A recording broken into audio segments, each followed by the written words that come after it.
بسم الله الحمد لله والصلاة والسلام على رسول الله وعلى آله وصحبه ومن والاه.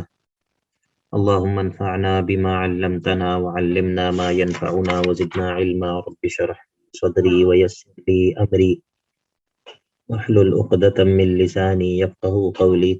سبحانك لا علم لنا إلا ما علمتنا إنك أنت العليم الحكيم. رب يسر ولا تعسر وتمم بالخير. أعوذ بالله من الشيطان الرجيم. بسم الله الرحمن الرحيم. ما كان للنبي أن يكون له أسرى حتى يثخن في الأرض تريدون عرض الدنيا والله يريد الآخرة والله عزيز حكيم. لولا كتاب من الله سبق لمسكم فيما أخذتم عذاب عظيم. فكلوا مما غنمتم حلالا طيبا واتقوا الله ان اللہ غفور رحیم. آیت نمبر 67.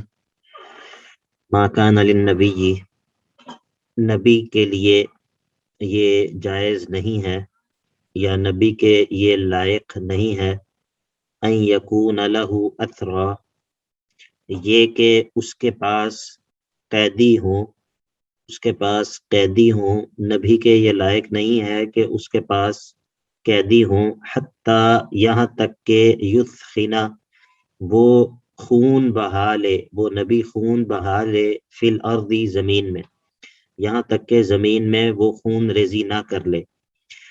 نبی کے لیے یہ مناسب نہیں ہے. تو یہ جو آیت ہے اس میں امیر جہاد کے لیے 12واں قانون بیان ہو رہا ہے کہ ویسے تو اس آیت کا خاص پس منظر ہے کہ اللہ کے نبی علیہ الصلوۃ والسلام سب سے پہلے اس کے مخاطب ہیں، اور اس کا کچھ پس منظر ہم نے پہلے ذکر کیا تھا کہ جب جنگ بدر کے بعد مسلمانوں کے ہاتھ میں کفار کے قیدی آئے تھے تو اللہ کے نبی علیہ الصلوۃ والسلام نے صحابہ سے مشاورت کی کہ ان قیدیوں کے ساتھ کیا سلوک کیا جائے. تو بعض نے یہ مشورہ دیا کہ ان کو ویسے ہی رہا کر دیا جائے، بعض نے یہ مشورہ دیا کہ ان کو فدیہ لے کر چھوڑا جائے. سیدنا عمر ابن خطاب رضی اللہ تعالیٰ عنہ نے یہ مشورہ دیا کہ اللہ کے نبی علیہ الصلوۃ والسلام، ہم نئے نئے کفر سے نکلے ہیں، اسلام میں داخل ہوئے ہیں، آپ ایسا کیجئے کہ ان قیدیوں میں سے جو میرا رشتہ دار ہے اس کو میرے حوالے کیجئے، ابو بکر کے رشتہ دار کو ابو بکر کے حوالے کیجئے، اسی طرح اور جو مہاجرین ہیں ان میں سے جس کا رشتہ دار قید ہے اس کو اسی کے حوالے کیجئے، اور ہم میں سے ہر ایک اپنے رشتہ دار کی خود سے گردن اتارے اور اس کو قتل کرے. اور اس سے اللہ تعالیٰ بھی یہ دیکھ لے کہ ہمارے دلوں کے اندر ان کی کوئی محبت نہیں ہے، ہماری وفاداریاں اور ہمارا اخلاص جو ہے وہ اسلام کے ساتھ. تو اللہ کے نبی علیہ الصلوۃ والسلام نے اپنی مزاج اور طبیعت کے مطابق ان تمام مشوروں میں سے جو مشورہ قبول کیا وہ یہ تھا کہ ہم فدیہ لے لیتے ہیں اور فدیہ لے کر ان کافروں کو چھوڑ دیتے ہیں. اور یہ مشورہ اس کو قبول کرنے کی ایک وجہ یہ بھی تھی کہ ظاہر ہے کہ مسلمان اس وقت کمزور تھے اور مال کی ضرورت بھی تھی، تو اس مشورے کو ترجیح دی. لیکن جب یہ فیصلہ کر لیا تو اس کے بعد اللہ رب العزت نے اس بات کا اظہار کر دیا کہ آپ کا یہ فیصلہ درست نہیں تھا، بلکہ چاہیے یہ تھا کہ آپ ان قیدیوں کو قتل کرتے. اس سے یہ ہوتا کہ کفر جو کہ پہلے ہی اس کی کمر ٹوٹ چکی تھی میدان بدر میں، وہ مزید جو ہے وہ شکست خوردہ ہو جاتا، مزید ان کی قوت اور طاقت ٹوٹ کر رہ جاتی کہ اگر ان کے قیدیوں کو بھی آپ قتل کر دیتے. تو اس سے اس کا پس منظر تو یہ ہے. البتہ امیر جہاد کے لیے اس میں جو حکم ہے وہ یہ ہے کہ اگر جنگ کے آغاز میں جب کافروں کی قوت کو توڑنا مقصود ہو، جب کافروں کے اوپر اچھی طرح روب اور دبدبہ بٹھانا مقصود ہو، تو تب امیر جہاد کو قیدی رکھنے نہیں چاہیے اور قیدیوں کو قتل کرنا چاہیے. ٹھیک ہے، لیکن جس طرح ہم نے پہلے بھی بتایا تھا کہ یہ حالات پر ڈیپینڈ کرتا ہے، اور جو امیر جہاد ہے اس کا فیصلہ نافذ ہوتا ہے اور اس کو یہ حق ہے کہ وہ حالات کے مطابق جو بھی فیصلہ کرے. تو اس موقع پہ اللہ رب العزت نے اس چیز کا اس آیت کے اندر یہ ذکر کیا کہ یہ آپ کو ایسا نہیں کرنا چاہیے تھا، بلکہ آپ کو چاہیے تھا کہ آپ ان قیدیوں کا خون بہاتے. تو اللہ تعالیٰ فرماتے ہیں ما کان للنبی ان یکون لہ اسرا، نبی کے یہ لیے مناسب نہیں ہے کہ اس کے پاس قیدی ہوں، حتی یہاں تک کہ یثخنا، وہ خون ریزی کر لے، فی الارض زمین میں. تریدون عرض الدنیا، کیا تم دنیا کا ساز و سامان چاہتے ہو؟ ظاہر جب یہ فیصلہ کیا گیا کہ فدیہ لیا جائے گا تو مقصد یہی تھا کہ فدیے سے مراد تو دنیا کا سامان ہے. تو اللہ تعالیٰ کہتے ہیں تریدون عرض الدنیا، آپ دنیا کا سامان چاہتے ہیں، واللہ یرید الآخرہ، اور اللہ تعالیٰ تو آخرت کا ارادہ کرتا ہے. آپ کی نظر دنیا پر تھی، لیکن اللہ نے جو ہے وہ آخرت کا فیصلہ کر رکھا تھا.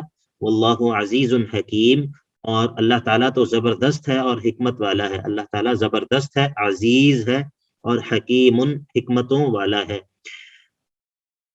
اس پر یہ سوال پیدا ہوا کہ اگر یہ کام درست نہیں تھا تو پھر اللہ تعالیٰ نے اس پر پکڑ کیوں نہیں کی، اللہ تعالیٰ نے اس پر پکڑ کیوں نہیں کی؟ تو اس کا جواب یہ دیا کہ لولا کتاب من اللہ، اگر اللہ کی جانب سے پہلے سے فیصلہ نہ کر دیا گیا ہوتا، لولا کتاب من اللہ سبق، کتاب یہاں پر فیصلے کے معنی میں ہے، اگر اللہ تعالیٰ کی جانب سے پہلے سے فیصلہ نہ کر دیا گیا ہوتا تو لمسکم، تو آپ کو چھو لیتا، آپ کو پہنچ جاتا، فیما اخذتم، اس کے بدلے، اس کی وجہ سے کہ جو مال آپ نے لیا کافروں سے، عذاب عظیم، بہت بڑا عذاب. اگر پہلے سے اللہ کا فیصلہ نہ ہو گیا ہوتا تو اس مال کو لے لینے کی وجہ سے آپ پر عذاب آ جاتا. ٹھیک ہے، یعنی کہ اللہ تعالیٰ نے اس چیز کے اوپر وعید ایک طرح سے نازل کی، اور اس چیز کو اللہ تعالیٰ نے پسند نہیں کیا. تو اصل میں چونکہ جب مسلمانوں نے یہ فیصلہ کیا اور کافروں سے فدیہ لیا، تو اس وقت تک اللہ رب العزت نے اس سے منع نہیں کیا ہوا تھا، اس وقت تک اللہ تعالیٰ نے اس سے منع نہیں کیا ہوا تھا. یہ آیات اس کے بعد میں نازل ہوئی، تو اسی لیے اس عمل کو بھی خلاف شریعت نہیں کہا جا سکتا. خلاف شریعت اسی لیے نہیں کہا جا سکتا کہ جس وقت اس عمل کو کیا گیا اس وقت تک اس سے منع نہیں کیا گیا تھا. ٹھیک ہے، تو منع تو بعد میں کیا گیا، تو اس وجہ سے اس کے بعد جو ہے وہ یہ آیات اتری کہ لولا کتاب من اللہ سبق، اگر پہلے سے اللہ کا فیصلہ نہ ہو گیا ہوتا تو لمسکم، آپ کو چھو لیتا. کیا چھو لیتا؟ عذاب عظیم، بڑا عذاب. کس کی وجہ سے؟ فیما اخذتم. یہاں پر جو فی ہے یہ فی بھی سببیہ ہے، اس کی وجہ سے، اس کے سبب کہ ما اخذتم، جو مال آپ نے ان کافروں سے لیا، اس کی وجہ سے آپ کو عذاب عظیم جو ہے وہ چھو لیتا. جس طرح ہم نے آپ کو بتایا تھا کہ بعض دفعہ با سببیہ ہوتا ہے، تو اسی طرح یہ بھی مثال آ گئی کہ بعض دفعہ فا بھی سبب کے معنی میں ہوتا ہے، فی بھی بعض دفعہ سبب کے معنی میں ہوتا ہے. جس طرح سورہ یوسف کے اندر ہے نا کہ ذالکم الذی لمتننی فی، کہ یہ وہ لڑکا ہے جس کے بارے میں تم مجھے ملامت کرتی ہو، جو عزیز مصر کی بیوی نے عورتوں کو کہا تھا کہ لمتننی فی، تم ملامت کرتی ہو مجھے جس لڑکے کی وجہ سے، جس نوجوان کی وجہ سے تم مجھے ملامت کرتی ہو، یہ وہ لڑکا ہے. تو فی ہی یہاں پر اس کی وجہ سے. اسی طرح اللہ کے نبی علیہ الصلوۃ والسلام کی حدیث کے اندر ہے کہ دخلت امرأۃ النار فی ہرۃ، ایک عورت ایک بلی کی وجہ سے جہنم میں داخل ہو گئی. بلی کی وجہ سے، وہ جو حدیث ہے کہ وہ اس کو جو ہے وہ نہ اس نے اس کو کھولا کہ وہ خود سے کچھ شکار کر کے کھا لے، اور نہ ہی اس عورت نے اس کو کوئی پانی اور کھانا دیا تو وہ بھوک کی وجہ سے مر گئی. تو یہ عورت اس ظلم کی وجہ سے جہنم میں داخل ہو گئی. تو فی ہرۃ، تو میں یہ بتا رہا ہوں کہ فی بھی بعض دفعہ سبب کے معنی میں آتا ہے. اب جب یہ آیات اتری اور اس کے بعد یہ سوال پیدا ہوا کہ شاید یہ جو مال ہم نے لیا ہے شاید یہ نجس ہے، ناپاک ہے، تبھی تو کہا جا رہا ہے کہ اس کی وجہ سے تمہیں عذاب عظیم جو ہے وہ پہنچ جاتا. تو جب یہ ذہن میں سوال پیدا ہوا کہ شاید یہ مال، اس کا استعمال کرنا درست نہیں ہے، تو پھر اس شبہے کو دور کرنے کے لیے اللہ رب العزت نے فرمایا فَكُلُوا مِمَّا غَنِمْتُمْ حَلَالًا طَيِّبًا، پس کھاؤ تم مما غنمتم، اس مال میں سے کہ جو تم نے غنیمت کے طور پر حاصل کیا ہے، حلالا حلالا طیبہ، حلال اور پاکیزہ. تو جو مال تمہارے لیے ہم نے جب غنائم کو جب ہم نے تمہارے لیے حلال کیا ہے، تو پھر جو تمہیں مال حاصل ہو غنیمت میں، اس میں سے پاک اور طیب جو ہے اس کو تم کھاؤ، تمہارے اوپر کوئی ملامت نہیں ہے. تو اس سے پہلے یہ دراصل جزا ہے، اس کی جو شرط ہے وہ محذوف ہے. وہ یہ ہے کہ لما ابیحت لکم الغنائم، جب غنیمتیں تمہارے لیے حلال کی گئی ہیں، تو فکلوا مما غنمتم حلالا طیبا، تو بس پھر تم کھاؤ اس مال میں سے کہ جو تم بطور غنیمت حاصل کرو، حلالا طیبا، اس حال میں کہ وہ مال حلال بھی ہے اور طیب اور پاکیزہ بھی ہے. اور واتقوا اللہ، اور اللہ سے ڈرتے رہو، اللہ کے احکام کی بجا آوری کرتے رہو. ان اللہ غفور الرحیم، بے شک اللہ تعالیٰ بہت بخشنے والا ہے اور بہت مہربان ہے. تو یہ ان تین آیات میں پہلی آیت کے اندر جو ہے وہ یہ اس بات کا حکم تھا، قانون تھا امیر جہاد کے لیے کہ جب تک زمین میں اچھی طرح خون ریزی نہ کر لو اور کافروں کی قوت کو توڑ نہ لو، تب تک جو ہے وہ مال فدیہ جو ہے اس کی طرف نہ جاؤ، بلکہ خون ریزی ہونی چاہیے پہلے، تاکہ کافروں کے اوپر روب بیٹھ جائے. اور دوسرا پھر یہ کہا کہ اگر پہلے سے اللہ نے یہ فیصلہ نہ کر رکھا ہوتا تو تمہیں اللہ کی پکڑ کا سامنا کرنا پڑ سکتا تھا. اور پھر یہ کہا کہ یہ مال غنیمت جو ہے تمہارے لیے جب ہم نے مباح کر دیا ہے، پھر اب اس میں سے تم جو ہے وہ حلال پاکیزہ جو ہے اس کو کھا سکتے ہو. اس کے بعد امیر جہاد کے لیے 13واں قانون ہے. امیر جہاد کے لیے جہاد کا 13واں قانون، اور اس کا تعلق امیر جہاد سے ہے. اور سب سے پہلے جو ہے وہ اللہ کے نبی علیہ الصلوۃ والسلام سے، اور اس کے بعد ان کے نائب جو بھی امیر جہاد ہو، مسلمانوں کا خلیفہ ہو، امیر ہو، اس کے لیے. اور اس قانون کا خلاصہ یہ ہے کہ اگر آپ کے قبضے میں قیدی ہوں، اگر آپ کے قبضے میں کافر قیدی ہوں اور وہ قیدی ایمان کا دعویٰ کریں، وہ قیدی ایمان کا دعویٰ کریں، تو اب ہم کیا کریں؟ اب اگر ہم ان کا دعویٰ قبول کریں تو ایمان تو ایک ایسی چیز ہے جو کہ آنکھوں سے نہیں دیکھی جا سکتی، پھر تو کوئی بھی ایمان کا دعویٰ کر سکتا ہے، پھر سارے قیدی ہی ایمان کا دعویٰ کریں گے، تو پھر کیا کریں؟ اس سے فدیہ لیں یا نہ لیں؟ تو اس قانون کے اندر یہ بتایا کہ اگر کوئی قیدی ایمان کا دعویٰ کرے تو اس کو یہ کہو کہ اگر تمہارے دل کے اندر ایمان واقعتاً اللہ جانے گا، اللہ کو یہ معلوم ہے کہ اگر تمہارے دل کے اندر ایمان موجود ہے تو جو تم فدیہ ہمیں دو گے اللہ تمہیں اس سے بہتر عطا کر دے گا. لیکن چونکہ بادی النظر میں تمہیں کفار کے لشکر میں سے پکڑا گیا ہے تو اسی لیے تمہیں فدیہ دینا پڑے گا. جس طرح کئی ایسے لوگ تھے، حضرت عباس بھی ان میں شامل تھے، کیونکہ اس وقت تک انہوں نے ہجرت نہیں کی تھی اور وہ بھی کافروں کے لشکر کے ساتھ آئے تھے بدر کے موقع پہ، تو ان کو بھی پکڑ لیا گیا تھا، ان کو بھی گرفتار کر لیا گیا تھا، تو وہ بھی فدیہ دے کر چھوٹے تھے. سیدنا عباس رضی اللہ تعالیٰ عنہ، جو کہ پھر بعد میں پھر جو مدینہ آ گئے تھے. تو یا ایھا النبی، اے نبی علیہ الصلوۃ والسلام، قل، آپ کہہ دیجئے، کن کو کہہ دیجئے؟ لمن، ان قیدیوں کو کہ فی ایدیکم، جو آپ کے ہاتھ میں ہیں، آپ کے قبضے میں ہیں، من الاسرا، قیدیوں میں سے، ان کو کہہ دیجئے جو آپ کے قبضے میں ہیں قیدیوں میں سے. ان یعلم اللہ، اگر اللہ جانے گا، فی قلوبکم، تمہارے دلوں میں، خیرن، خیر کو، اگر اللہ تمہارے دلوں میں ایمان کو جانے گا، اگر اللہ کو معلوم ہے کہ تمہارے دلوں میں واقعتاً ایمان موجود ہے، تو یؤتکم، وہ اللہ تمہیں دے دے گا، خیرن، زیادہ بہتر، مما، اس مال سے زیادہ بہتر کہ جو مال اخذ منکم، تمہارے سے لیا گیا ہے، ویغفر لکم، اور اللہ تمہیں بخش دے گا، اللہ تمہیں بخش دے گا، واللہ غفور الرحیم، اور اللہ تعالیٰ بخشنے والا اور مہربان ہے. تو اگر تمہارے دل کے اندر خیر موجود ہے اور اللہ اس کو جان لے گا، یعنی کہ اگر وہ موجود ہے تو ظاہر ہے اللہ اگر موجود ہے تو اللہ اسے جانتا ہے، تو پھر تمہارے سے جو فدیہ ہم لے رہے ہیں اللہ تمہیں اس سے زیادہ بہتر عطا کر دے گا، اور اللہ تعالیٰ جو ہے وہ تمہاری مغفرت بھی کر دے گا، واللہ غفور الرحیم، اور اللہ تعالیٰ بخشنے والا اور مہربان ہے.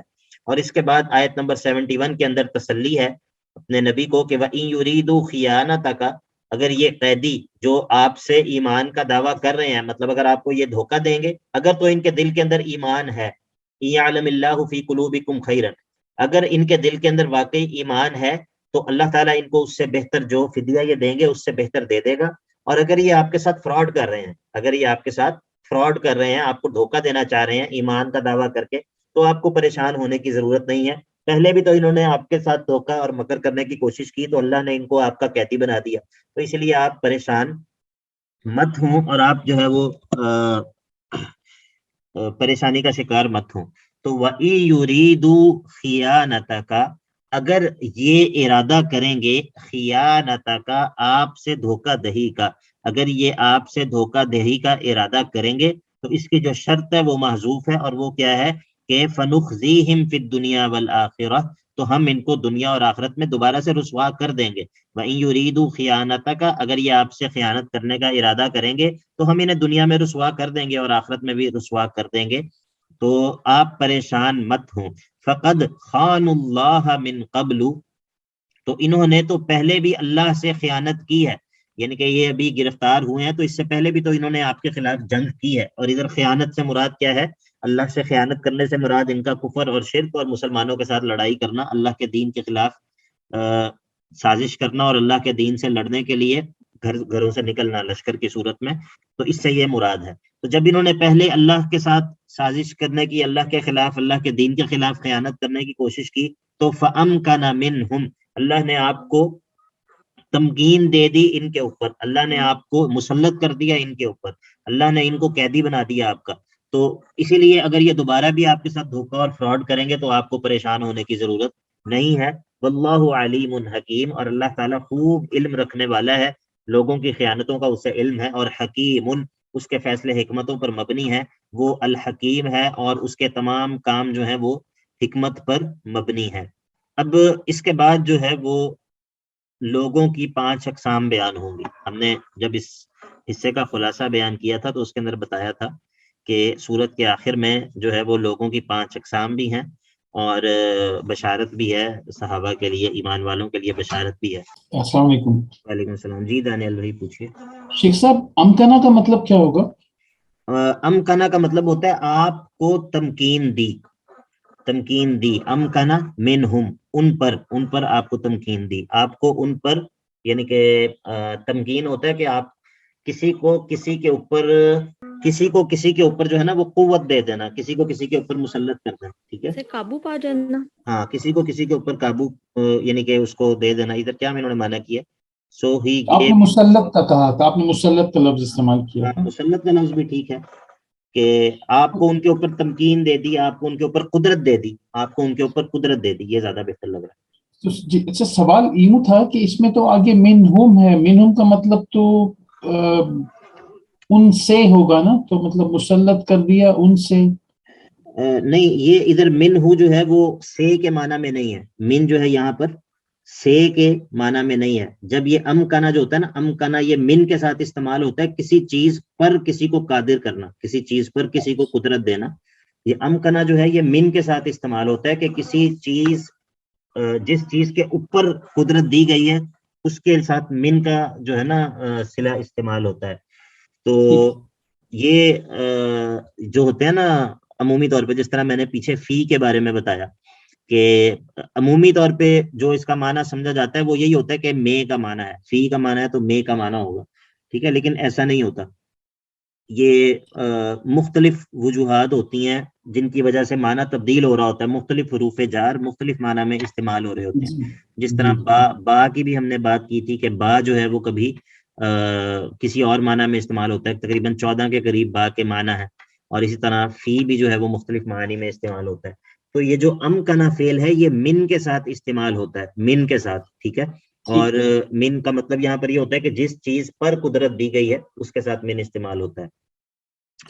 واللہ علیم حکیم، اللہ تعالیٰ خوب علم رکھنے والا ہے اور جاننے والا ہے، حکمتوں والا ہے. اچھا شیخ صاحب، ایک اور چھوٹی سی بات پوچھنی تھی. ضرور ضرور. اب جیسے ہم کلاس میں لیتے ہوئے نوٹس لکھتے ہیں یا کسی اور جگہ پر آپ نوٹس لکھ رہے ہوں، تو کیا ہم قرآن کریم کی آیات یا حروف کو دائرہ لگانا مناسب ہے؟ جیسے آپ نے کہا من جو ہے وہ امکنا کے ساتھ آتا ہے، تو بس من حرف جر پہ ہم دائرہ لگا لیں تو یہ مناسب ہے؟ میرا خیال ہے کوئی حرج نہیں ہے.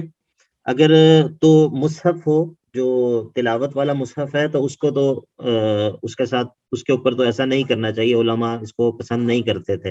اور میں نے پڑھا ہے بعض جگہوں پہ کہ جو جس طرح جو تلاوت والا مصحف ہے اس کے اوپر نشان لگانے کو پسند نہیں کیا جاتا تھا، لیکن جس طرح حفاظ ہوتے ہیں یا حفظ کی جو کلاسیں ہوتی ہیں ادھر یہ مجبوری بن جاتی ہے کہ ادھر جو ہے وہ طلباء کے لیے غلطیوں کے نشان لگانے ہوتے ہیں، اور اسی طرح سبق کا نشان لگانا ہوتا ہے کہ یہاں سے یہاں تک ہے. تو اس صورت میں جو ہے وہ کچھ جواز نکلتا ہے، تعلیمی مقاصد کے لیے نشان لگا لیا جائے، لیکن بہرحال اس کی ایسی صورت نہ ہو کہ جس سے مصحف کا جو تقدس ہے وہ متاثر ہو. تو میرا خیال ہے کوئی حرج نہیں ہے انشاءاللہ. ٹھیک، بڑی مہربانی، شکریہ، جزاک اللہ بارک خیر. اللہ فیکم. اب لوگوں سر کی اسی کمپلیکس میں جی جی سر میں جی پوچھ بولیے. سکتی ہوں سر سائڈوں پہ جو جگہ ہاں باقی جی ہاں ہوتی جی ہے خالی حاشیہ، جگہ جی وہاں جی پہ حاشیے پوائنٹس دیتے ہیں. کچھ لیے جا سکتے ہاں ہیں ادھر یا لیے جا سکتے ہیں، بالکل لیے جا سکتے ہیں، اس میں اوپر کوئی ہائی حرج لائٹ نہیں ہے. کیا جا سکتا ہے اس میں ذرا کوئی سا حرج نہیں ہے. سر اس ہائی میں لائٹ. ہائی لائٹ بھی کیا جا سکتا ہے، کوئی حرج نہیں ہے. بلکہ میں آپ کو ایک چیز سجیسٹ کروں گا، وہ یہ کہ ایک قرآن پاک ملتا ہے، اسے کہتے ہیں بیاض والا قرآن، بیاض والا قرآن. جی ٹھیک ہے، اس جی میں جی سائڈوں پہ جو ہے نا وہ باقاعدہ جگہ بنی ہوتی ہیں، یعنی کہ لکھنے کے لیے پراپر جگہ بنی ہوتی ہے سائڈ پہ بھی، اور آیات کے جی نیچے بھی جو ہے وہ اس میں جگہ بنی ہوتی ہے. تو میں خود بذات اس میں خود جو ہے وہ میں وہی قرآن پاک استعمال کرتا ہوں. اور یعنی کہ جب میں تفسیر پڑھتا ہوں کسی سے اپنے استاد سے، تو میں اسی بیاض والے قرآن پاک کو استعمال کرتا ہوں. اس میں آپ کو کافی اسپیس مل جاتی ہے چیزیں نوٹ کرنے کی، تو وہ فائدہ ہو جاتا ہے. ذرا یہ لکھ کے بتا دیں گے بیاض کی اسپیلنگ کیا ہے شیخ صاحب؟ یہ میں لکھ دیتا ہوں، شکریہ. یہ میں لکھ دیتا ہوں بیاض.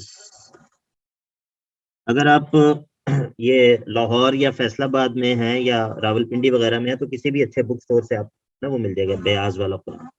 ٹھیک ہے، چھوٹے جی شہروں میں بھی میرا خیال ہے مل جائے گا. تو سورج جو ہے وہ اب اپنے اختتام کی طرف بڑھ رہی ہے اللہ کی توفیق سے. مجھے تو لگ رہا ہے کہ آج ہی ختم ہو جائے گی، حالانکہ میں نے تو کوشش کی ہے کہ اس کو تھوڑا سا کھینچ کے لمبا کریں ہم، لیکن لگ رہا ہے کہ یہ آج انشاءاللہ ختم ہو جائے گی.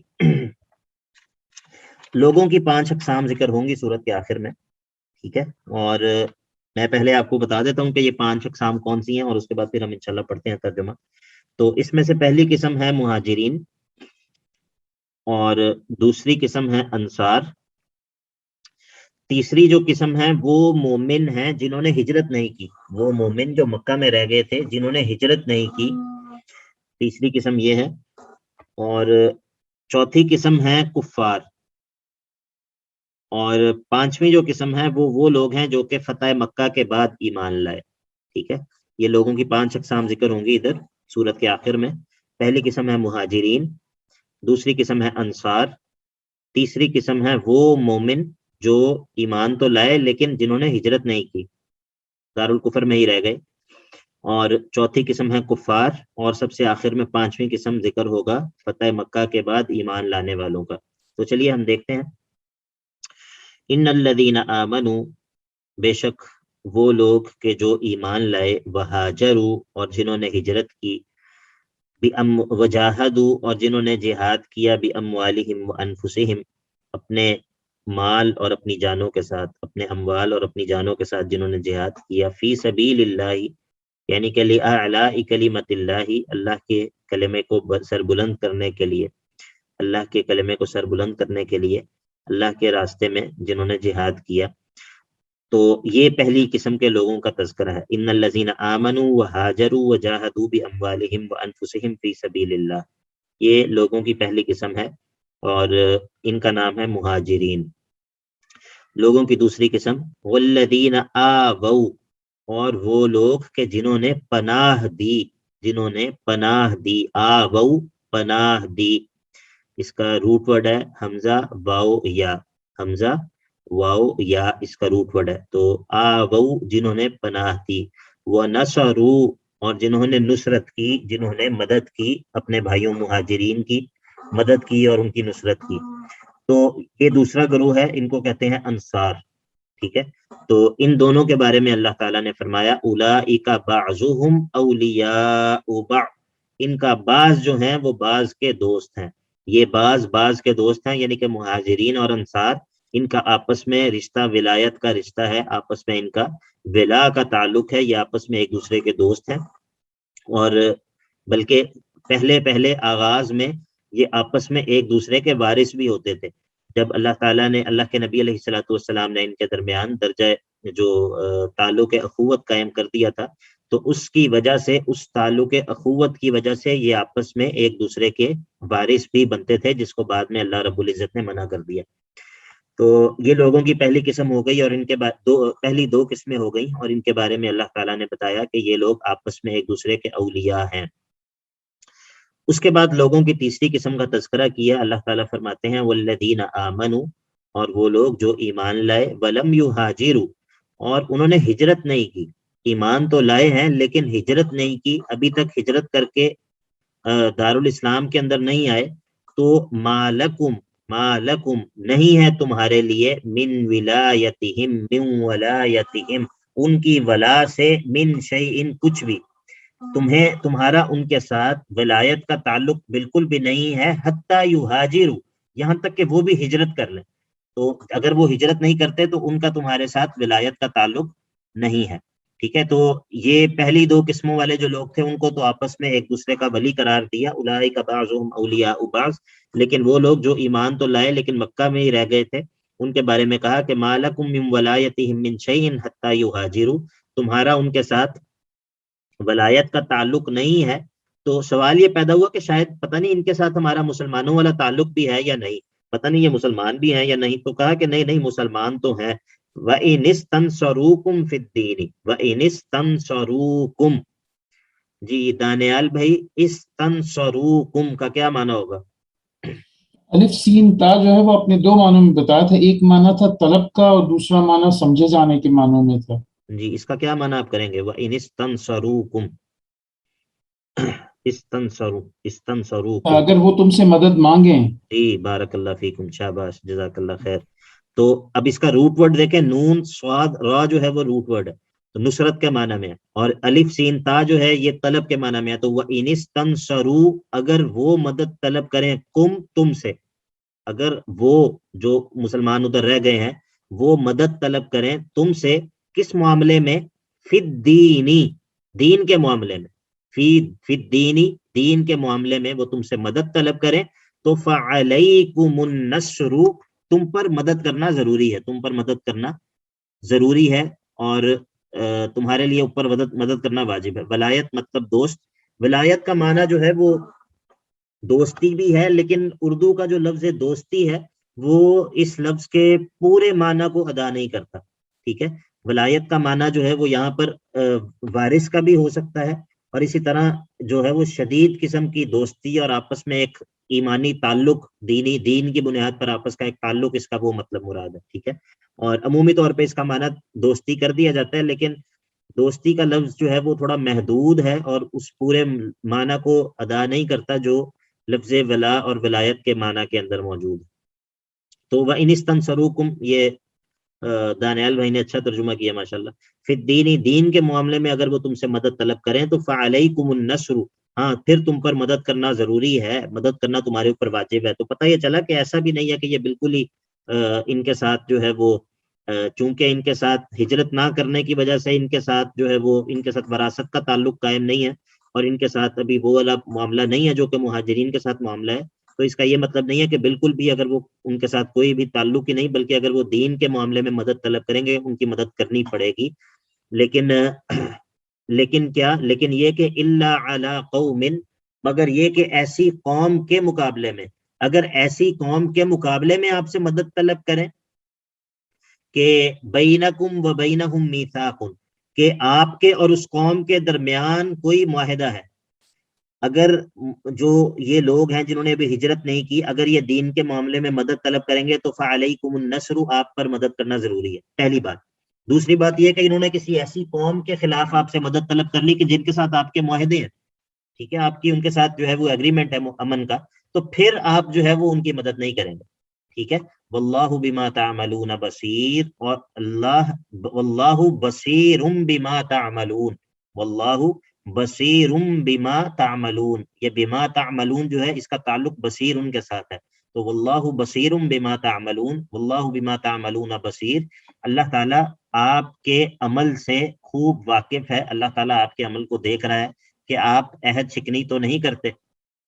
تو یہ لوگوں کے تین گروہوں کا تذکرہ ہو گیا۔ چوتھا جو گروہ ہے والذین کفروا بعضهم اولیاء بعض، اور وہ لوگ جو کافر ہیں بعضهم اولیاء بعض، یہ بعض کے دوست ہیں، ان کی بعض کی مودت اور تعلق جو ہے وہ ان کے بعض کا بعض کے ساتھ ہے. کافروں کی محبت اور دوستی جو ہے وہ کافروں سے ہی ہو سکتی ہے. اور اب یہ اصل میں یہ جو پوری بات چل رہی ہے نا، اس کا مقصد یہ ہے کہ پیچھے جہاد کے قوانین تو تفصیل کے ساتھ بیان ہو گئے ہیں، تو اب مجاہدین کو ایک دوسرے کے ساتھ دوستی اور نصرت کی ترغیب دلانا جو ہے وہ مقصود ہے، کہ تاکہ اگر ان کی آپس میں محبت اور دوستی یہ نہیں ہوگی، آپس میں ایک دوسرے کے ساتھ نصرت اور مدد نہیں کریں گے، تو کفار پر رعب کیسے طاری ہوگا. تو اس کا مقصد یہ ہے کہ آپس میں ان کی محبت اور دوستی ہو تاکہ کفار کے اوپر اس کا جو ہے وہ رعب طاری ہو. تو یہاں پر جو ہے وہ اسی لیے اس بات کو کیا جا رہا ہے. اور اس کے بعد کہا کہ والذین کفروا بعضهم اولیاء بعض، کافر تو بعض کے دوست ہیں. الا تفعلوه، ان لا تفعلوه، یہ اصل میں ان اور لا تفعلوه تھا، تو الا تفعلوه، اگر تم ایسا نہیں کرو گے تو تکن فی الارض فتنۃ وفساد کبیر، تو تکن فتنۃ فی الارض، ہوگا فتنہ زمین میں فتنہ برپا ہوگا، وفساد کبیر، اور ایک بہت بڑا فساد برپا ہو جائے گا. اور اس سے مطلب کیا ہے؟ اس کا مطلب یہ ہے کہ کافر تو ایک دوسرے کے ساتھ محبت اور دوستی کا تعلق رکھے ہوئے ہیں، اگر آپ آپس میں اتفاق اور اتحاد اور محبت اور دوستی کی فضا قائم نہیں کریں گے تو کیا ہوگا یہ کہ کافر آپ پر غالب آ جائیں گے. جب کافر آپ پر غالب آ جائیں گے تو کافروں کے مسلمان پر غالب ہونے کی وجہ سے تو جو چیز پھیلے گی، جس چیز کا انتشار ہوگا، وہ کیا ہے؟ وہ شرک و کفر ہے، یعنی کہ فتنہ جو ہے وہ زمین میں پھیل جائے گا، وہ فساد کبیر، اور فساد جو ہے وہ برپا ہو جائے گا. ظاہر ہے کہ اگر کفار ایمان والوں کے اوپر غالب آ جائیں گے کسی جگہ پہ، تو پھر اس جگہ پہ جو معاملہ ہوگا وہ فتنے اور فساد کا معاملہ ہوگا. مطلب یہ ہے کہ کفر و شرک جو ہے وہ پھیلے گا. تو الا تفعلوہ، اگر تم یہ کام نہیں کرو گے، کافر تو آپس میں ایک دوسرے کے دوست ہیں، ان کی تو آپس میں ایک دوسرے سے محبتیں اور مودتیں ہیں، اگر آپ ایسا نہیں کریں گے تو زمین کے اندر فتنہ اور فساد برپا ہو جائے گا. اچھا، اب جو اگلی آیت ہے اس کے اندر بڑی زبردست آیت ہے، خاص طور پہ اس کے اندر صحابہ کی بہت بڑی منقبت ہے، مہاجرین اور انصار کی بہت بڑی اس کے اندر اللہ تعالیٰ نے فضیلت بیان کی ہے. تو والذین آمنوا وہاجروا وجاہدوا فی سبیل اللہ والذین آووا ونصروا. اب یہاں پر دیکھیں جو پہلے دو گروہ جو تھے نا، جن کا پہلے دو لوگوں کی دو اقسام تھی، مہاجرین اور انصار، یہاں پر اللہ تعالیٰ نے ان کا تذکرہ کیا. والذین آمنوا وہاجروا وجاہدوا فی سبیل اللہ، وہ لوگ جو ایمان لائے، ہجرت کی اور اللہ کے راستے میں جہاد کیا. والذین آووا ونصروا، اور جن لوگوں نے پناہ دی اور نصرت کی، مہاجرین اور انصار. اولئک هم المؤمنون حقا، اولئک، یہی لوگ، هم المؤمنون حقا، یہی ہیں جو در حقیقت مومن ہیں، یہی ہیں جو در حقیقت مؤمن ہے. لہم مغفرۃ، ان کے لیے مغفرت ہے اللہ کی طرف سے، ورزق کریم، اور باعزت معزز جو ہے وہ ان کے لیے رزق ہے.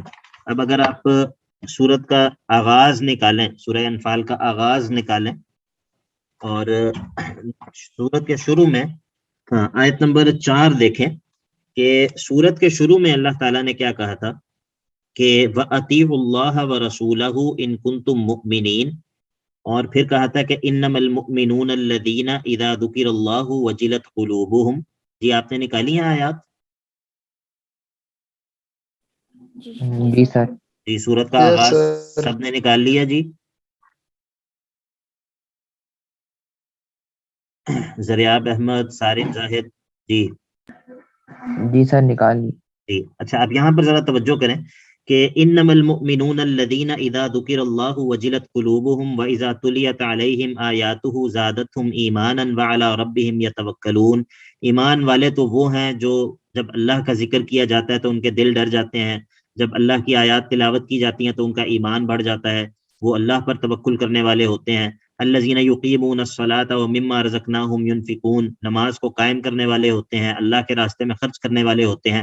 اولئک هم المؤمنون حقا، یہ وہ لوگ ہیں جو حقیقی مومن ہوتے ہیں. اولئک هم المؤمنون حقا، یہ وہ لوگ ہیں جو حقیقی مومن ہوتے ہیں. اور لہم درجات عند ربہم ومغفرۃ ورزق کریم، یہ وہ لوگ ہیں جن کے لیے اللہ کے ہاں اونچے اونچے درجات ہیں اور مغفرت ہے اور پاکیزہ رزق ہے. اب یہ سورت کے آخر میں آ جائیں، یہاں پر اللہ تعالیٰ نے کس کے بارے میں کہا کہ اولئک هم المؤمنون حقا؟ جی کس کے بارے میں کہا ہے؟ مہاجرین اور انصار کے بارے میں، صحابہ کی جماعت کے بارے میں. ٹھیک ہے، اور اس سے یہ پتہ چلا، ثابت یہ ہوا کہ صحابہ کے اندر وہ تمام اوصاف موجود ہیں جن کا تذکرہ اللہ تعالیٰ نے سورت کے آغاز میں کیا ہے. صحابہ کے اندر وہ تمام اوصاف موجود ہیں جن کا تذکرہ اللہ تعالیٰ نے سورت کے آغاز میں کیا ہے. بات آپ کو سمجھ میں آ گئی اچھی طرح؟ جی استاد جی. تو اچھا، اس کے بعد یہ جو اولئک هم المؤمنون حقا، یہ جو حقیقی مومن ہے پکے ٹھکے. اب دیکھیں میرا اور آپ کا جو ایمان ہے نا، یہ یقینی ایمان نہیں ہے. میرا اور آپ کا ایمان یقینی ایمان نہیں ہے، ہمیں ایمان کا دعویٰ ہے. ہم یہ کہہ رہے ہیں کہ ہم مومن ہیں. کیا ہم اللہ کی نظر میں بھی مومن ہیں یا نہیں؟ ہمارے پاس اس کی کوئی گارنٹی ہے؟ جی کسی کے پاس کوئی گارنٹی ہے اس بات کی کہ اللہ کی نظر میں بھی ہم حقیقی مومن ہیں؟ نہیں ہے.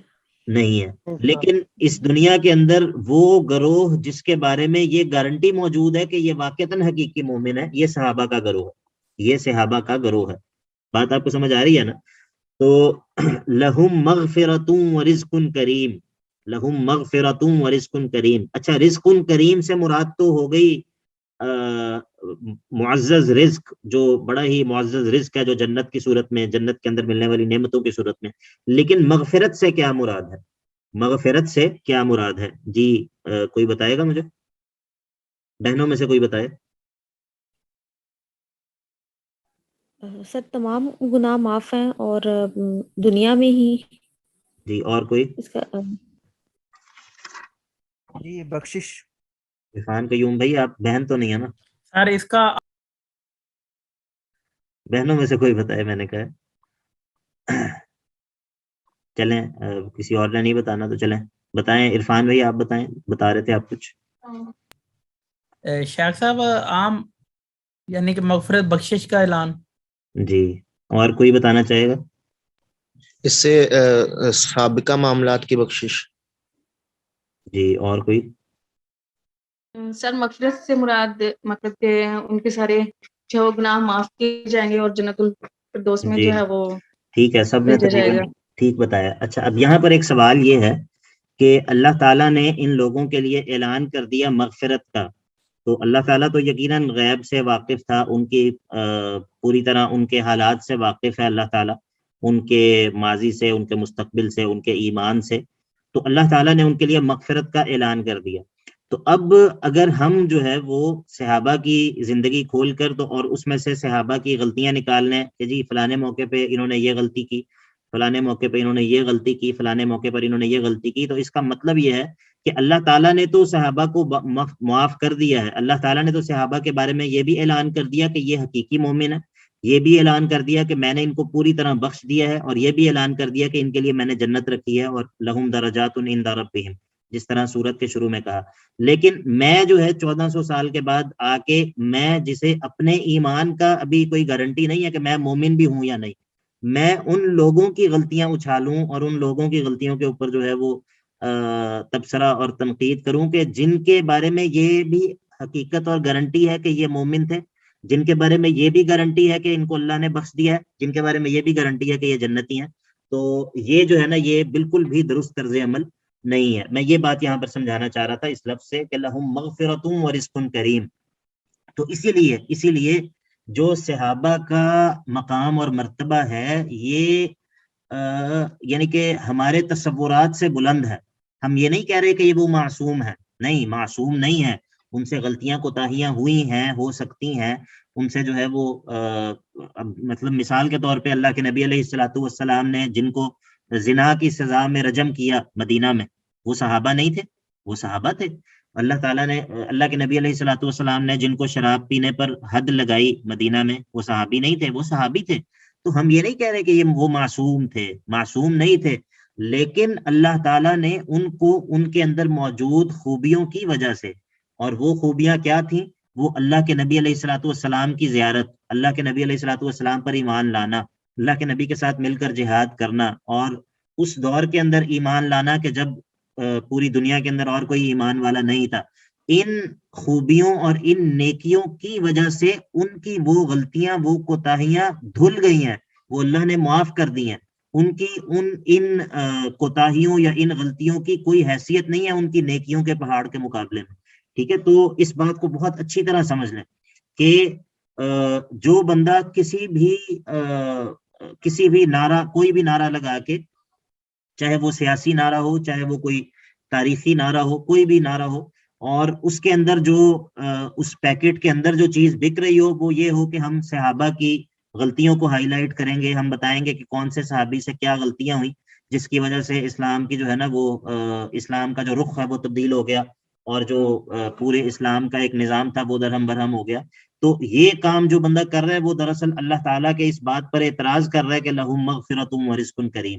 تو یہ جو ہے وہ یہی وجہ ہے کہ ہمارے جتنے بھی بڑے ائمہ تھے صحابہ کے بعد، تابعین میں سے، تبع تابعین میں سے، اور ان کے بعد اسلام کے جتنے بھی بڑے ائمہ گزرے، چاہے وہ ائمہ اربعہ ہوں، چاہے وہ ان کے علاوہ علماء ہوں، وہ تمام کے تمام یہ بات کہا کرتے تھے کہ ہم صحابہ کے بارے میں اپنی زبانوں کو بند رکھتے ہیں، ہم صحابہ کے بارے میں اپنی زبانوں کو بند رکھتے ہیں، اور ان کے بارے میں ہم خیر کے سوا کوئی بات زبان سے نہیں نکالتے.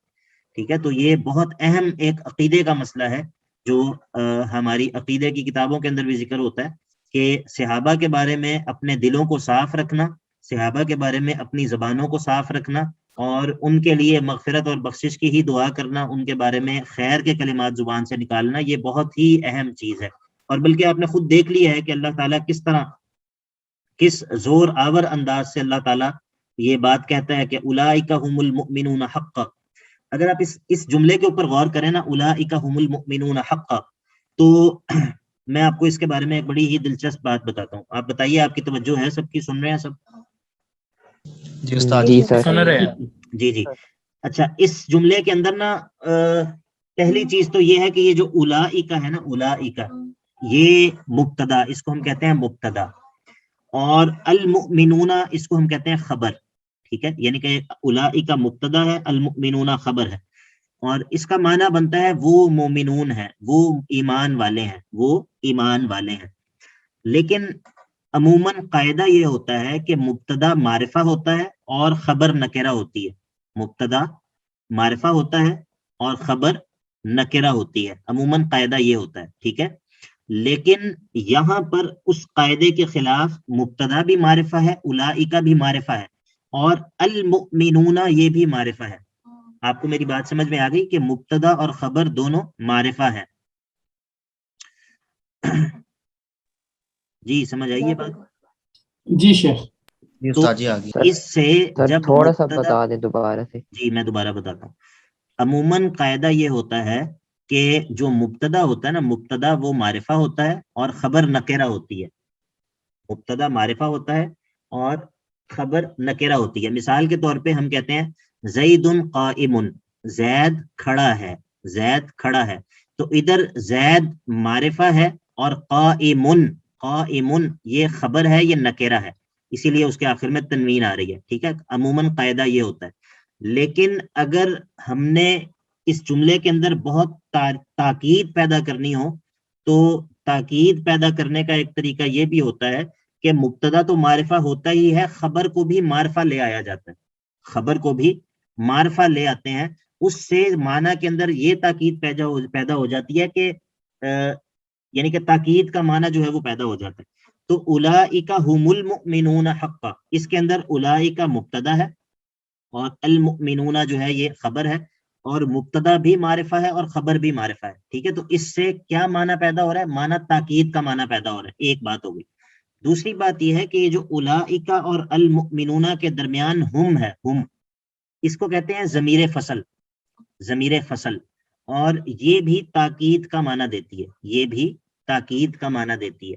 جس طرح آپ اگر آپ نے سورہ بقرہ کے آغاز میں دیکھا ہے نا کہ جہاں پر اللہ تعالیٰ نے ایمان والوں کی صفات بیان کی ہیں، کہ جو کہا کہ الذین یؤمنون بالغیب، اس کے بعد کہا والذین یؤمنون بما انزل الیک وما انزل من قبل. اس کے بعد کیا کہا آیت نمبر 5 میں، اولئک علی ھدی من ربہم واولئک ھم المفلحون، واولئک ھم المفلحون. ادھر بھی اولئک اور المفلحون کے درمیان کیا ہے؟ ہم. تو اس کو کہتے ہیں ضمیر فصل. اور اس کا معنی کیا ہوتا ہے؟ اس کا معنی ہوتا ہے اولئک ھم المفلحون، یہی لوگ ہیں جو فلاح پانے والے ہیں، یہی لوگ ہیں، ان کے علاوہ کوئی اور نہیں ہے، ٹھیک ہے، جو فلاح پانے والے ہیں. تو اسی طرح یہاں پر کیا کہا؟ اولئک ھم المؤمنون، اگر ایمان والے ہیں تو وہ یہی ہیں، اگر ایمان والے ہیں تو وہ یہی ہیں. تو یہ دو تاکیدات ہو گئی. پہلی تاکید میں نے آپ کو بتائی کس طرح جملے کے اندر پیدا ہوئی کہ مبتدا بھی معرفہ ہے، خبر بھی معرفہ ہے. دوسری تاکید پیدا ہوئی ضمیر فصل کے ذریعے، ہم کے ذریعے.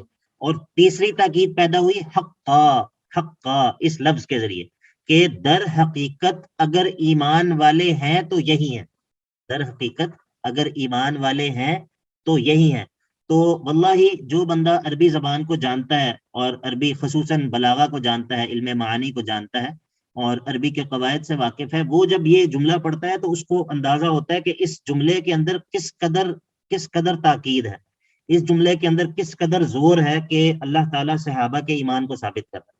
ٹھیک ہے، تو یہ میں نے بات اس لیے اتنا ٹائم لے کر کی ہے کہ صحابہ جو ہیں یہ ہمارے دین کی بنیاد ہے، ہمارے دین کی بنیاد ہے. اگر صحابہ کو درمیان سے نکال دیا جائے تو ہمارے اور ہمارے نبی کے درمیان کوئی واسطہ نہیں بچتا. ٹھیک ہے، تو ہمارے اور ہمارے نبی کے درمیان جو مضبوط ترین واسطہ ہے، جس واسطے سے دین جو ہے وہ ہم تک پہنچا ہے، وہ صحابہ ہیں. تو بعض لوگ جو دین کی عمارت کو گرانا چاہتے ہیں، وہ جب دین کی عمارت کو نہیں گرا سکتے تو وہ اس کا آسان طریقہ یہ ہے کہ اس کے جو گواہ ہیں، جو پہلی جنریشن ہے جس نے اس دین کو اپنی آنکھوں سے قرآن کو نازل ہوتے ہوئے دیکھا ہے، جنہوں نے اللہ کے نبی علیہ الصلوۃ والسلام کو اپنی آنکھوں سے دیکھا ہے، ان کے ایمان کو مشکوک کر دیں. تو جب ان کا ایمان مشکوک ہو گیا تو ظاہر ہے پھر باقی کیا بچا. تو اسی لیے یہ سورت کا آغاز اور سورت کا اختتام، سورت کے آغاز پہ اللہ تعالیٰ نے جن ایمان والوں کی تعریف کی تھی اور ان کے اوصاف بیان کیے تھے اور کہا تھا کہ مجاہدین کے اوصاف یہ ہیں، سورت کے آخر میں اللہ تعالیٰ نے بتا دیا کہ واقعتاً یہ اوصاف صحابہ کرام کے اندر موجود تھے. اور پھر بتایا کہ لہم مغفرۃ، ان کے لیے مغفرت کا اعلان بھی ہے، ورزق کریم، اور ان کے لیے پاکیزہ معزز رزق بھی ہے. اور اس کے بعد آخری آیت کے اندر لوگوں کی پانچویں قسم وہ کون سی ہے؟ فتح مکہ کے بعد ایمان لانے والے، ان کے بارے میں اللہ تعالیٰ نے کہا والذین آمنوا من بعد، اور وہ لوگ جو ایمان لائے من بعد یعنی کہ من بعد فتح مکہ تک، فتح مکہ کے بعد جو لوگ ایمان لائے، وہاجروا اور انہوں نے ہجرتیں کی، وجاہدوا معکم اور تمہارے ساتھ مل کر جہاد کیا، تو فاولئک منکم، وہ بھی تم میں سے ہیں. اے مہاجرین اور انصار جن کے بارے میں نے یہ کہا ہے کہ وہ اولئک هم المؤمنون حقا لہم مغفرۃ ورزق کریم، تو جو لوگ فتح مکہ کے بعد ایمان لائے، ہجرتیں کی اور جہاد کیا تمہارے ساتھ مل کر، تو فاولئک منکم، وہ لوگ بھی تمہارے میں سے ہی ہیں. تو اب اگر کوئی بندہ کہے کہ نہیں فلاں صحابی تو فتح مکہ کے بعد ایمان لائے تھے، ان کے ایمان کا تو کوئی بھروسہ نہیں، فلاں جو تھے انہوں نے تو وہ تو اس موقع پر ایمان لائے تھے، ان کے ایمان کا تو کوئی بھروسہ نہیں، تو پھر یہ بندہ صراحتاً نص قرآنی کے ساتھ جو ہے نا وہ مخالفت اور دشمنی کر رہا ہے. اللہ تعالیٰ فرما رہے ہیں کہ جو فتح مکہ کے بعد ایمان لانے والے ہیں، فاولئک منکم، وہ بھی تم میں سے ہیں. اور اس کے بعد یہ جو آخری جملہ ہے، اس سے وہ جو پچھلی آیت کے اندر تھا نا اولئک بعضهم اولیاء بعض، ہم نے آپ کو بتایا تھا کہ پہلے جو ہے وہ مہاجرین اور انصار ایک دوسرے کے وارث بھی بنتے تھے. تو یہ جو جملہ ہے وَأُولُو الْأَرْحَامِ بَعْضُهُمْ أَوْلَى بِبَعْضٍ فِي كِتَابِ اللَّهِ، کہ جو رحم کے رشتہ دار ہیں، جو خونی رشتہ دار ہیں، وہ بعض کے زیادہ حقدار ہیں وارث بننے میں، وصیت میں، وراثت میں وہ زیادہ حقدار ہیں، فی کتاب اللہ، اللہ کے فیصلے میں، اللہ کے حکم میں. اور ان اللہ بکل شیء علیم، بے شک اللہ تعالیٰ ہر چیز کا خوب علم رکھنے والا ہے.